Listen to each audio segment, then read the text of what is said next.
తాకట్టులో ఉన్న బంగారాన్ని విడిపించి ఆ రోజు ఆన్లైన్ ధరకే కొంటుంది కొమ్మూరి గోల్డ్. నమస్కారం అండి. సుమన్ టీవీకి స్వాగతం. నేను గీతాంజలి. ఇవాళ మనతో పాటు ఉన్న అతిథి శ్రీ జగదాంబ త్రిశక్తి పీఠం పీఠాధిపతులు, ప్రముఖ ఆధ్యాత్మికవేత్త బనారస్ బాబు గురూజీ. వారితో మాట్లాడదాం. గురుగారు నమస్కారం అండి. శ్రీమాత్రే నమః. వారాహి నవరాత్రులు అందరూ ఎదురు చూస్తున్నారు ఎంతగానో. అంటే వాస్తవానికండి ఒక 2-3 ఏళ్ల నుంచి అమ్మవారి ఆరాధన ఎంత బాగా పెరిగిందో, దేవాలయాలు ఎన్ని చూస్తున్నామో మనందరికీ తెలిసిన విషయమే. ప్రతి ప్రాంతంలో కూడా, ముఖ్యంగా తెలుగు రాష్ట్రాల్లో ఎక్కువగా చూస్తున్నాం. కానీ వారాహి అమ్మవారు అనగానే కాశీ నగరాన్ని కాపలా కాస్తున్నటువంటి దేవత అన్నట్టుగా మనం చెబుతారు. అయితే ఇక్కడ ఉన్నటువంటి దేవాలయాలు కానీ, ప్రధానంగా అమ్మవారిని ఆరాధించేటువంటి ఈ నవరాత్రులు కానీ, వీటి విశిష్టత తెలుసుకోవాలనుకుంటున్నాం. అలాగే గృహస్థులు కానీ అమ్మవారి ఆరాధన చేయవచ్చా, కేవలం సాధకులు మాత్రమే ఈ ఆరాధనలు చేయాలా, ఈ నవరాత్రులను అసలు ఎవరెవరు జరుపుకోవాలి, ఎవరెవరు జరుపుకోకూడదు, ఎలా జరుపుకోవాలి? సర్వమంగళ మాంగళ్యే శివే సర్వార్థ సాధకే శరణ్యే త్రయంబకే గౌరీ నారాయణీ నమోస్తుతే. లలితా సహస్రనామంలో శ్రీమాత, శ్రీ మహారాజ్ని, శ్రీమత్ సింహాసనేశ్వరి అనే అమ్మవారిని మనం ప్రార్థన చేస్తూ ఉండేటువంటి ఆ పరదేవత ఏదైతే ఉన్నదో ఆ లలితాదేవి యొక్క సర్వ సైన్యాధ్యక్షురాల్లో ఈ వారాహీదేవి ప్రధానమైనటువంటి దండనాయకి కింద పేరు పొందినటువంటి అమ్మవారు. మీరు అన్నట్టుగా గత కొంతకాలం నుంచి 2 తెలుగు రాష్ట్రాల్లో ఈ వారాహి దేవతా పూజలు బాగా పెరిగాయి, అందరూ ఆచరిస్తున్నారు. ఇది ఎంతవరకు సమంజసం అన్నట్టుగా మీరు అడుగుతున్నారు. ఇప్పుడు మనం ఏది చెప్పినా కూడా మనం వాళ్ళని ఏదో ఆప్ చేయించినట్టుగాను కొంతమంది అభిప్రాయపడేటువంటి అవకాశం ఉంది. కానీ శాస్త్రానికి అనుగుణంగా శాస్త్రంలో ఏది చెప్పబడిందో నేను అది మన వీక్షకులకు తెలియాలి కాబట్టి కాశీలో ప్రధానంగా ఈ వారాహి దేవతను మనం చూస్తూ ఉన్నాం. ఈ వారాహి దేవత కాశీ నగరాన్ని మొత్తాన్ని కూడా కాపాడేటువంటి గ్రామ దేవత కింద పేరు పొందింది అమ్మవారు. అలాగే సప్తమాతృకల్లో ఈ వారాహి ఒకటి. అలాగే లలితాదేవి రాక్షస సంహారం చేసేటువంటి సందర్భంలో ఈ దండనాయకి చాలా శక్తివంతురాలుగా మనకి అమ్మవారి యొక్క గాథల్లో మనకు తెలుస్తుంది. అంధకాసురుడు ఇలాంటి రాక్షసుల సంహారం దగ్గర అమ్మవారి యొక్క స్తోత్రాలు అవన్నీ కూడా అక్కడ ఆవిడని విజృంభించమని చెప్పి. అయితే అసలు ఎందుకు ఇవన్నీ కూడా రావటం జరిగింది అని మనం ఆలోచన చేస్తే, మీరు బాగా ఆలోచన చేయండి. ముఖ్యమంత్రి గారు అన్ని పనుల్లోనూ కల్పించుకుంటారా? కింద వాళ్ళకి చెప్తూ ఉంటారు, ఒక్కొక్క పనికి ఒక్కొక్కరిని పురమాయిస్తారు. అంటే ఏంటి, ఒక్కొక్క మంత్రి గారు మళ్ళీ విడిగా ఉన్నారు కదా వాటికంటూ. మరి ఆ మంత్రి కూడా అన్ని పనుల్లోనూ కల్పించుకుంటాడా? మళ్ళీ ఆయన కింద ఉండేటువంటి ఆ డిపార్ట్మెంట్లో ఉండేటువంటి ఐఏఎస్ ఆఫీసర్లకి చెప్తాడు కదా. ఐఏఎస్ ఆఫీసర్లు మన దగ్గరికి వచ్చి డైరెక్ట్గా మాట్లాడతారా? వాళ్ళ తరఫున ఉండేటువంటి కింద వాళ్ళు వస్తారు, ఇంజనీరింగ్ విభాగంలో పనిచేసేటువంటి మళ్ళీ వాళ్ళెవరు కింద భాగం. ఇలా ఏ విధంగా అయితే ఉన్నదో, అంటే నేను సామాన్యుడికి కూడా అర్థం కావాలని చెప్తున్నాను, ఉన్నదో ఆ లలితాదేవి కింద ఉండేటువంటి దేవతల్లో కింద భాగంలో ప్రధానమైనటువంటి వర్గంలో ఉండేటువంటి దేవత ఈ వారాహి, ప్రత్యంగిర, కాళి, శ్యామల, ఇవన్నీ కూడా ఇక్కడ మనకి కనిపించేటువంటి దేవతల్లో ఈ వారాహి దేవత. ఈవిడ్ని వార్తాళి అని కూడా అని అంటారు. అసలు ఈ వారాహి దేవత స్వరూపాన్ని మనం చూసినట్లయితే ఆవిడ నల్లగా కనిపిస్తుంది. అసలు బాగా దంతాలు బాగా పెద్దవిగా ఉంటాయి. పంది ఆకారంలో మనకి కనిపించేటువంటి స్వరూపము. ఈవిడ మహావిష్ణువు వారాహ అవతారం ఎలాగైతే ఎత్తాడో, ఈవిడ దగ్గర లలితాదేవి దగ్గర ఉండేటువంటి శక్తితో వారాహ శక్తి. అయితే ఈవిడ ఆరాధన గనక చేసినట్లయితే ఏం జరుగుతుంది, అసలు చేయవచ్చా చేయకూడదని మీరు చాలా విషయాలను అడిగారు. సహజంగా ఈ తీవ్ర దేవతల, వీళ్ళందరినీ కూడా మేము తీవ్ర దేవతల కింద చెప్తూ ఉంటాం. ఇవి స్త్రీ విద్యోపాసకులు లేదా పూర్ణ దీక్షాపరులైనటువంటి వారు చేసుకోవడానికే తప్ప సామాన్యులకి ఇవి అవసరం లేదు అని మనం చెప్పవచ్చు. అయితే సామాన్యులకు అవసరం లేదు. లలితా సహస్రనామావళి చదివితేనే వాళ్ళ చేతుల్లో పెద్ద ఆయుధం ఉన్నది. కానీ ఇప్పుడు మనం ఏం చేస్తున్నాము, దీనిలో ఒక్కొక్క దేవతని విడగొట్టేసరికి ఆ దేవత గొప్ప, ఈ దేవత గొప్ప, ఈ దేవ అని వీళ్ళల్లో దేవతల యందు గొప్ప అని ఎంచుకునేటువంటి భావన మనం క్రియేట్ చేస్తున్నాం. ఉమ్. ఇది తప్పు. ఆ, మనలో వచ్చేస్తుంది వచ్చేస్తోంది. ఈ దేవతే చాలా పవర్ఫుల్ అని, ఆ దేవత కాదు అన్నట్టుగా వీళ్ళలో ఒక రకమైనటువంటి నెగిటివ్ సెన్స్ని పెంపొందించేందుకు ఈ యొక్క మాటలు ఉపయోగపడుతున్నాయి. దయచేసి అలాంటివి నమ్మమాకండి. నేను అలా చెప్తున్నటువంటి వాడి గురించి నేను విమర్శించటం లేదు. అందరికంటే ప్రధానమైన దేవత కరాంగుళి నఖోత్పన్న నారాయణ దశాకృతి. అమ్మవారి చేతికి ఉండేటువంటి వేళల్లో ఉండేటువంటి గోర్ల నుంచి నారాయణ దశాకృతి. విష్ణుమూర్తి 10 అవతారాలు ఎత్తాడు. అంత అమ్మవారి గోళ్ళకే లోంచే విష్ణువు పుట్టేంత శక్తి కలిగిన లలితాదేవిని స్మరణం చేయటం అనేటువంటిది అది ఏ నవరాత్రులైనా కూడా శ్రేష్టమే. నిరంతరం పారాయణం చేయవలసింది లలితా సహస్రనామావళి. అంటే ఈ వారాహి నవరాత్రులను చెప్పబడుతున్నటువంటి ఈ నవరాత్రుల్లో ఏదైనా గుప్త నవరాత్రులు కానివ్వండి, శ్యామలా నవరాత్రులు కానివ్వండి, మన వసంత నవరాత్రులు కానివ్వండి, లేకపోతే శరత్కాలంలో వచ్చేటువంటి దసరా శరన్నవరాత్రులు కానివ్వండి, ఇవన్నీ కూడా నిత్యము లలితా సహస్రనామ పారాయణం చేయటం, స్త్రీ పురుషుల భేదం లేకుండా చేయటం అత్యంత ఉత్తమమైనటువంటిది. సాత్విక శక్తి ప్రబలంగా పెరుగుతుంది. సాత్విక శక్తి వలన మూల విగ్రహాన్ని, మూలమూర్తిని, జగదంబను, విశ్వపాలని, పరాదేవతని పిలిచిన తర్వాత అపరాజిత అయినటువంటి నామం కలిగినటువంటి ఆ దేవత పిలిచిన తర్వాత, లలితాదేవిని పిలిచిన తర్వాత లలితాదేవి వచ్చేస్తే వారాహి వస్తుంది. సప్తమాతృకులందరూ అక్కడికి వచ్చేస్తారు కదా. అంత దేవతను వదులుకుని మధ్యలో ఉండేటువంటి ఈ దేవతల్ని, ఆ దేవతల్ని ఇక్కడ మనం గొప్పతనం అని చెప్పేసి ఇంకో దేవత గురించి ఆలోచన చేయకుండా మనం చేయటం ఒకటి ఇక్కడ తప్పు జరుగుతోంది. రెండవది ఈ దేవతే గొప్ప అని మిగతా దేవత మధ్యలో ఈ ఫోటోని పెట్టడం, దేవతా మందిరాల్లో మీ ఇళ్లలో ఈ దేవతల ఫోటో పెట్టడం చాలా తప్పు. మీ కులదేవత ఏదైతే ఉన్నదో, మీ ఇంటి దేవుడు ఏదైతే ఉన్నాడో అది ప్రధానంగా మీ దేవతా మందిరంలో ఆ ఫోటో మాత్రమే. మీ పూర్వీకులు ఏ దేవతా ఫోటోని పెట్టి పూజించమని చెప్పారో దాన్నే పెట్టుకుని ఉండాలి తప్ప మరో ఫోటోల్ని మనం పెట్టరాదు ఆ ప్రదేశంలో.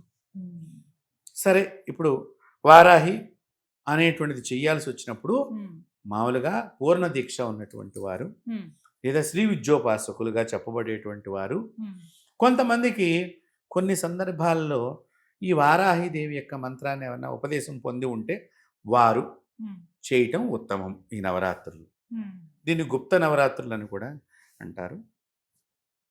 వారాహిల్లో కూడా 10 రూపాలు ఉన్నాయి. శ్వేతవారాహి, పాతాళ వారాహి, ఇలా రకరకాల కిరాత వారాహి అనేటువంటి నామాలు ఉన్నాయి. ఏదైనా కూడా అన్ని కూడా అమ్మవారి నామాలే. శ్రీ వారాహి దేవతలు కనుక మనం ఎవరు ఆరాధన చెయ్యాలి అంటే, నిజంగా నేను చెప్తున్నాను, రైతులు ముఖ్యంగా ఈ దేవతని పూజించడం మూలకంగా ఈరోజు రైతు చాలా నష్టపోతున్నాడు. రైతు బాగుండటానికి, రైతు క్షేమం గురించి ప్రతి ఒక్కరు కూడా రైతు గురించి నిజంగా మీకు భక్తి గౌరవం ఉంటే కనుక రైతు గురించి వారాహి దేవత పూజలు చేసి వారు రక్షింపబడాలని చెప్పి చేయండి, చేసేవాళ్ళందరూ కూడా. ఈ రైతులు కూడా ఈ వారాహి దేవతను కనుక పూజించినట్లయితే వారి పంట చేతికి సక్రమంగా అందుతుంది. రెండోది, పంటకు తగినంత ఫలితాన్ని పొందగలుగుతారు. అంటే మనం పంట వేసామమ్మా, 50 రూపాయలు ఖర్చు అయింది, కానీ అమ్మితే 20 రూపాయలే వస్తుంది. అంటే రైతు నష్టపోతున్నాడుగా. కాబట్టి ఈ నష్టం లేకుండా ఉండటానికి ఈ వారాహి దేవత మిమ్మల్ని కాపాడుతుంది. అలాగే రియల్ ఎస్టేట్ వ్యాపారదారులు, మేము రియల్ ఎస్టేట్ వ్యాపారం చేస్తున్నామండి, మాకు బాగా కలిసి వచ్చేది ఎందుకంటే ఈ వారాహి దేవతను ఆరాధన చేయాలి. దానివలన వ్యాపారం బాగుంటుంది. అలాగే ఇప్పుడు అపార్ట్మెంట్ కన్స్ట్రక్షన్స్ చేసి ఇప్పుడు చాలామంది రేటు తగ్గిపోయిందండి, మేము చాలా పెట్టుబడి పెట్టామండి అన్నటువంటి వాళ్ళు మిమ్మల్ని చేయమని నేను చెప్పడం కాదు. ఇప్పుడు వీళ్ళందరినీ కూడా అక్కడ ఉండేటువంటి ఆ ఉపాసనా పరుల దగ్గరికి వెళ్ళి మీరు చేయించుకుని ఆ జప తీర్థాన్ని మీరు తీసుకున్నట్లయితే మీకు ఆ దోషం పోయి మీ వ్యాపారము, మీ పంట బాగా పండుతాయి. నామస్మరణం చేయవచ్చు. నామస్మరణం శ్రీ మాత్రే నమః అన్నట్టుగా శ్రీ వారాహి దేవి నమః అని రోజు రైతు జపం చేసుకోవచ్చు. ఆ పొలం దగ్గరే ఈశాన్య భాగంలో పొలం నాగలి పట్టి దిన్నేటప్పుడే ఈ నాగలిని ఈశాన్య మూల పెట్టి, అమ్మవారి ఆయుధమే నాగలి, అవును, అమ్మవారి ఆయుధం నాగలి ఉంటుంది. అవును. మీరు బాగా గుర్తుపెట్టుకోండి. ఈశాన్య భాగంలో మీ పొలానికి ఈశాన్య భాగంలో ఈ నాగలి పెట్టి, ఈ నాగలి చక్కగా పసుపు రాసి బొట్టు పెట్టి వారాహి అమ్మవారిని తలుచుకుంటూ ఆ అక్షింతలు పసుపు కుంకుమ పూలు వేసి ఓ టెంకాయ కొట్టి ఆ నాగలికి ఆ భూమికి ఇద్దరికి కూడా నైవేద్యం చేసి మీరు పొలం గనక పనులు ప్రారంభించినట్లయితే చక్కని మంచి పంట మీ రైతులందరికీ కూడా చేతికి అంది రైతే రాజు కింద మారేటువంటి భాగ్యాన్ని అమ్మవారు కల్పిస్తుంది వారాహి దేవత. అయితే ఈ వారాహి దేవత భూ సంబంధమైనటువంటి ముఖ్యమైనటువంటి దేవత. ఈ భూ సంబంధమైన పనులు చేసేటువంటి వాళ్ళు బోరు వేసేటప్పుడు కూడా వారాహి దేవతని, చెరువులు తవ్వేటప్పుడు కూడా వారాహి దేవతని, బావులు తవ్వేటప్పుడు కూడా వారాహి దేవతని తలుచుకుంటాం చాలా మంచిది. ఎందుకంటే మీరు బాగా గమనించినట్లయితే ఎక్కడో భూమి కింద ఎక్కడో దాక్కున్నటువంటి రాక్షసుని సంహరించి మహావిష్ణువు వేదాలని కాపాడేటట్టుగా మనకి పురాణ ఇతిహాసాలు తెలియచేస్తుంది. 2 యొక్క కోరలు, ఈ కోరలతో భూమి ఇలా చీల్చడం జరిగింది. భూమిని ఇక్కడ పెట్టుకుంటున్నాడు ఆయన కోరల మీద. కాబట్టి భూ సంబంధమైన పనులు ఏది చేసినా ఈ వారాహ శక్తిని ఆరాధన చేయటం చాలా ఉత్తమమైనటువంటి. అందువల్ల మీరు బాగా గమనించినట్లయితే ఈ వారాహి నవరాత్రి చేసేటువంటి వాళ్ళు ఆకుపచ్చ వస్త్రాన్ని ఎక్కువగా ధారణ చేస్తూ ఉండటం, కంకణాల కింద కూడా ఆకుపచ్చది వాడుతూ ఉంటారు. ప్రకృతికి దేవత ఆవిడ. ప్రకృతి ఏ రంగులో కనిపిస్తుంది మీకు? పచ్చని ఆకుపచ్చ పంట కూడా పచ్చని పంట వచ్చింది అని అంటాం మనం. ఆకుపచ్చ కాబట్టి ఎప్పుడు కూడా ఆ దేవత భూ సంబంధమైనటువంటి కాబట్టి మనం ఆ వారాహి దేవతని గనక చక్కగా ఇలాంటి వాళ్ళు గనక ఈ గుప్త నవరాత్రుల్లో గనక ఎట్లాగో ఇప్పుడు మనకి పంటలు వేసేటువంటి సీజన్ కూడా ఇప్పుడే, కాలం కూడా ఇప్పుడే ప్రారంభం అవుతుంది. చక్కగా ఆ ఉపాసకుల దగ్గరికి వెళ్ళి ఆ వారాహి మంత్రం చేత అక్షింతలు కానీ పసుపు కానీ కుంకుమ కానీ, ఇంకా అమ్మవారికి కుంకుమ చాలా ప్రీతి. దీనిలోనమ్మ ఎరుపు మెరూన్ రంగు అని ఉంటాయి కుంకాల్లో కూడా. ఈ మెరూన్ రంగు కుంకుమ ఈ అమ్మవారికి చాలా ఇష్టం. ఆ కలర్ వేరుగా ఉంటుంది. ఆ మెరూన్ రంగు కుంకాన్ని మంత్రించుకుని మీరు తీసుకువెళ్ళి మీ పొలంలో ఆ ఈశాన్య భాగంలో బొట్టు పెట్టి, ఇక్కడ అమ్మవారు ఉంది అనుకుని బొట్టు పెట్టి మీరు పొలం పనులు ఆ నాగలికి లేదా ట్రాక్టర్కో, వెనకాతల ట్రాక్టర్ కూడా నాగలికి ఇట్లా ఉంటాయి కదా, వాటికి మీరు బొట్టు పెడితే కనుక మీ పంట ఎటువంటి కీటకాల నుంచి కూడా ప్రమాదం లేకుండా పంట చేతికి రావటము, పాడైపోకుండా ఉండటము, పురుగులు పట్టకుండా ఉండటము, అంతేకాకుండా ఈ పంట దిగుబడి మనకి సరిగ్గా రావాలన్నా కూడా వారాహి దేవత యొక్క అనుగ్రహానికి మనం పాత్రులం కావాలి. అంటే ఈ వారాహి నవరాత్రులు ముందరగా మీరు ఈ పని చేయించుకుని పొలం పనులు చేసేటువంటి వాళ్ళు. అలాగే వారాహి దేవత దేవాలయాల్ని దర్శనం చేసుకుంటే గనక ఎవరు ఈ రియల్ ఎస్టేట్ వ్యాపారదారులు వెళ్ళి మీరు దర్శనం చేసుకుని ఆ అమ్మవారికి 9 ప్రదక్షిణాలు చెయ్యాలి. 9 ప్రదక్షిణాలు చేసి అక్కడ ఉండేటువంటి ఆ అమ్మవారికి మినప గారెలను నైవేద్యంగా పెట్టేటట్టుగా చేసినట్లయితే మీ పనులు తొందరగా, ఈ రియల్ ఎస్టేట్ వ్యాపార పనులు తొందరగా లభ్యమవుతాయి. అలాగే ఈ వారాహి దేవతని గనక చక్కగా మీరు బెల్లంతో పాయసం చేసి అమ్మవారికి హోమం చేసినట్లయితే గనక పదవి లభిస్తుంది. పదవి లభిస్తుంది. ఈ నవరాత్రుల సమయంలో ఇవి చేసుకోవచ్చు. అంటే ఆ మంత్రం ఉపదేశమైనటువంటి వాళ్ళు గురువులు ఉంటారు కాబట్టి వారి ద్వారా ఇవి చేయించుకోవటం మనకి చాలా ఇది. అలాగే స్వప్నవారాహి అని ఉందమ్మా మనకి. ఈ స్వప్నవారాహి దేవతను ఆరాధించేయటం ఏంటంటే స్వప్నంలో మొత్తం అన్ని విషయాలు కూడా ఆవిడ మనకి విశదీకరించి తెలియచేస్తుంది. ఆవిడ స్వప్నంలోనే జరగబోయే విషయాలన్నీ కూడా ఇలా జరుగుతుంది, దీనికి ప్రాయశ్చిత్తం ఇలా చేసుకో అని కూడా అమ్మవారు చెప్తుంది. అయితే ఒకసారి నేను ఒకటి సంఘటన విన్నానమ్మా. కాశీలో వారాహి దేవాలయం లోపలికి మనల్ని వెళ్ళనివ్వరు. అది పైనుంచి చూడాలండి. భూగర్భంలో ఉన్నట్టుగా ఉంటుంది అది. అవును. అమ్మవారు మంచిగా బలమైన శరీరం ఉంటుంది అమ్మవారికి. దగ్గర ఇంత విగ్రహం అన్నమాట. ఓ శరీరమే ఇలా పొడుగ్గా ఒక తాడి చెట్టు అంతా ఉంటారండి. ఉంటుంది అమ్మవారు. అంటే పైనుంచి చూసినప్పుడు అంత తెలియదు. నేను బాగా వెళ్ళా నేను చూశాను నేరుగా చూసాను. నేరుగా అమ్మవారిని. అయితే ఇక్కడ మనం అక్కడ పూజారులు అమ్మవారు 3 గంటల దాకా కాశీ అంతా తిరుగుతుందమ్మా. రాత్రి నుంచి తెల్లవారుజామున 3 గంటలకు తిరిగి 3 గంటలకి మళ్ళీ ఆవిడ ఇంటికి వచ్చేస్తుంది. అప్పుడు వాళ్ళు 4 గంటల దగ్గర నుంచి అమ్మవారికి పూజ గబ అలంకారము, స్నానం చేయించడం అవన్నీ చేసి 5 నిమిషాల్లోనే మొత్తం వస్త్రంతో సహా పూజతో సహా చేసుకుని పైకి వచ్చేస్తారు. చాలా తీవ్రమైనటువంటి దేవత. తీవ్ర దేవతల్లో వారాహి చాలా. వాళ్ళ పూర్వీకుల నుంచి అలా చేస్తున్నారు అక్కడ. అయితే మనకి పైన 2 కన్నాలుగా కనిపిస్తూ ఉంటాయి. దాని నుంచి ఒకటి అమ్మవారి ముఖము, ఒకటి అమ్మవారి పాదాలు కనిపిస్తాయి. అక్కడ గబబాలు చాలా తక్కువ టైంలో అందరూ చూడాలని చెప్పి సరిగ్గా చూసి చూడకామని వస్తారు. ఆవిడ ధూమ్రవర్ణంలో ఉంటుంది అక్కడ. చాలా మంచి శరీర సౌష్ఠవంతో పూర్తి విగ్రహాన్ని నేను చూశాను కాబట్టి చాలా అమ్మవారు బాగుంటుంది. అయితే ఒకరు వెళ్ళినటువంటి భక్తులు ఎవరో మమ్మల్ని మేము చూడాలి, లోపలికి వెళ్ళి కన్నాల నుంచి మేము చూడంటే అలా చూడకూడదు, ప్రమాదం అంటే లేదు, మేము కోర్టుల నుంచి ఆర్డర్లు తెచ్చుకుంటాము మాకు చూపించకపోతే అంటే వాళ్ళని గొడవ పెడితే సరే అని చెప్పి వాళ్ళు ఇద్దరు భార్యాభర్తలు అప్పుడే పెళ్ళైనటువంటి వాళ్ళు ఎవరో వచ్చారట అమ్మవారిని చూద్దాం. ఆ మెట్లు లోపలికి దిగుతుండగానే వాళ్ళిద్దరు పడి చచ్చిపోయారు. అంత శక్తి ఇప్పటికీ కూడా కాశీలో ఉండే వారాహి మూర్తికి అంత శక్తి ఉన్నది. తర్వాత వాళ్ళు శుద్ధి చేసి అక్కడి నుంచి అన్నట్టుగా నేను ఒకటి వార్త చదవటం జరిగింది. అంటే అంత తీవ్ర దేవత ఈవిడ. అందుకని ఎప్పుడు కూడా మనం తీవ్ర దేవత అదే చెప్తున్నాం కదా, వద్దన్నది చేయటం మనకి బాగా ఇంట్రెస్ట్ అయిపోయింది. ఎందుకు చేయకూడదు, చేస్తే ఏమవుతుంది, మీరు చూసారా, మీకు చేతకాలు ఇది చేయటము, మీకు ధైర్యం తక్కువ అని మనం ఈ మాటలన్నీ అంటూ ఉంటాం. కానీ తీవ్ర దేవతలు అలా ఉండరు. ఇప్పుడు తీవ్ర దేవతలు ఎలా ఉంటారంటే నాన్నలాగా కఠినంగానే మాట్లాడతారు.